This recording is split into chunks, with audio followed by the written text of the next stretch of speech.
Yo, what up? This is Tang Sauce. Doing my vlog again.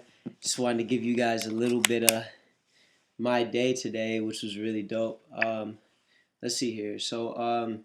I started off like I just woke up, like it was me and Kayla. I think we woke up around like 12, and she had to go to work at 1, so she dipped about like 12:45, 12:30, and I just like chilled. Like I stayed in the house till like 4:30. Before that, like I watched like the Carter documentary. I checked out like some other people online. I checked out Ruin versus Tight Eyes. Like I watched the whole battle. It was really dope. See their two styles. And again, I watched the whole like Carter documentary again for like the 10th time. And like I actually left the house at like 4:30 to go to my friends Jack and Jill. And what a Jack and Jill is a wedding fundraiser, which I didn't know existed till today. So that was really cool. So I left the house at like 4:30, like meditated, went to go check them out, or whatever. Saw this dude from Starbucks that I used to work with back in the day, Dustin, and then we both went inside because we both were at the door that was not the door to get inside. And then I went inside, saw like Joe and Sage, and got to meet some of their like family members and talk to them. And I saw this guy from high school that I hadn't seen for like years, and I pretty much hung with him the whole time, and we just chatted it up about music. He's doing rap now too, so like I got to talk to him about that. We got to spit some bars together, kind of reminisce on the old time. I tell him what's going on with some people. He tells me what's going on with some people, and it was really cool, man. And then I got to meet some of their family members, and it was one of Joe's family members, I believe his aunt, and I think a cousin of his from New York. They actually put $5 together, and they purchased the album of mine. I just had met them that day, so I'm really glad that they're open and willing to like take an album, for just meeting me that same day.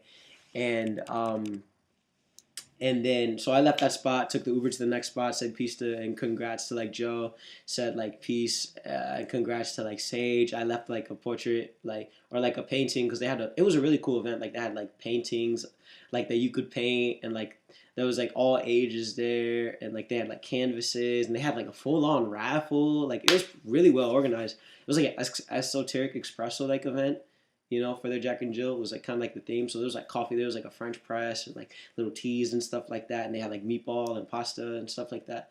But anyway, like I did a little canvas, like, and like it was a black canvas, which I thought was kind of cool. Like most canvases are white, but this one was black, so I painted on it with red paint, and I just did like the word peace and like some positivity. I just tried to put like positive words, and then like I let other people, like if they wanted to like paint on it or whatever. And my boy, like he designs clothes, so he's really into Lamborghini, and he like painted like some shirt design on one half, and I did my thing on the other half.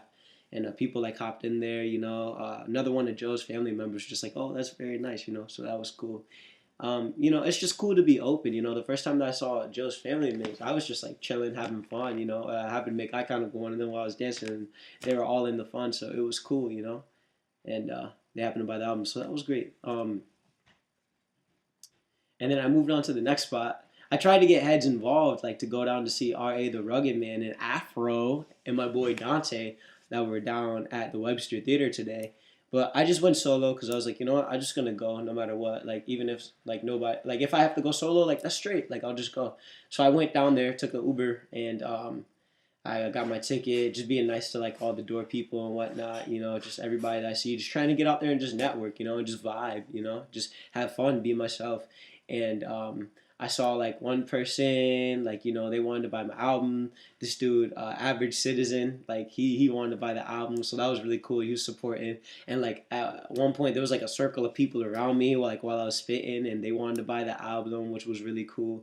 So like I got them a copy, and then like some people that I had never met bought the album. That was really cool. Like I had never seen them before in my life, but they still wanted to buy the album. I guess just off of like who I was, and that meant a lot. So then I got to watch like a couple acts that I'd never seen before, like Jarve was really cool, and then Dante had already gone on by the time that I got there, but it was all love. I got to meet some of his people, and It was all love, man. And one part that was really cool, and I gotta give big ups to my boy Average Citizen. Like I told somebody about my album, and they didn't have any cash on them, so my boy paid for them to get the album, just like off of like the fact that he was like, you gotta hear this guy, and they got the album, man. So it's really popping, man. So my man Average Citizen, big shout outs to you, man. I mean, whatever you need, yo, let me know. I got you. And then Ari the Rugged Man shut it down. Like he had that place super live. We were all rocking. Afro did some joints, and he did some of the fastest rap I've ever seen. He's intelligent. You could just tell from the way that he flows that he's got a large vocabulary. Like I seen the viral video of them talking about how he's read the dictionary like front to back, you know. So that was real cool. It was just a cool night, and I mean, my goal like lately has been to sell 7 CDs, just because if I sell 7 CDs, I'm making as much as I would at my day job. So that means that I'd be able to live. It'd be sustainable. I think I would say sustainable at that rate, at that level for me to be living. So it's cool. It's really cool. Um, and then I actually got 8 because I sold 7 and then I gave one away, but I invested it. So this guy, he actually rapped on stage with them. He was the tour bus driver, but they figured out that the tour bus driver for Ari the Rugged Man actually rapped, and they liked him enough to have him on stage. So me and some of my friends like Dante and like some of his cousins, um, we were just talking afterwards with the truck bus driver, and I was leaving because my Uber was waiting. I said, "Yo, I'll give you the CD if you just said make sure you listen to it in the car." And he's like, "Yo, I got you, man." And he was so genuine about it that he had me sign the CD. So he said, "I'm really gonna bump this," and I was like, "Okay, that's what's up." So I signed the CD, and then I made my moves to the Uber, and up talking to the Uber people, and they knew some people that I knew. They knew Frederick Douglass, so who's a great poet around here, and they wanted the CD, but they didn't have any cash on them. So I said, "Yo, I'll give you my business card." So I came outside. I told them to wait, and I came back outside with my business card, and actually gave them a poster. Usually I sell my posters for $5, but I was like, you know what? Since I'm just like meeting you guys for the first time, and you know somebody that I know, and I feel like this might be a nice opportunity since y'all rocking with me, I want to give y'all one, and signed it for them real quick. So it was really cool, man. They were showing love. But today was a great day. You know, I wish my girlfriend would have been there and like my brother, but you know, it's the way that it worked out is perfect though. You know, and I'm really glad to have had that experience. So I'm just looking forward to the next day and the next day. You know, it's popping. You know, life is great. Peace.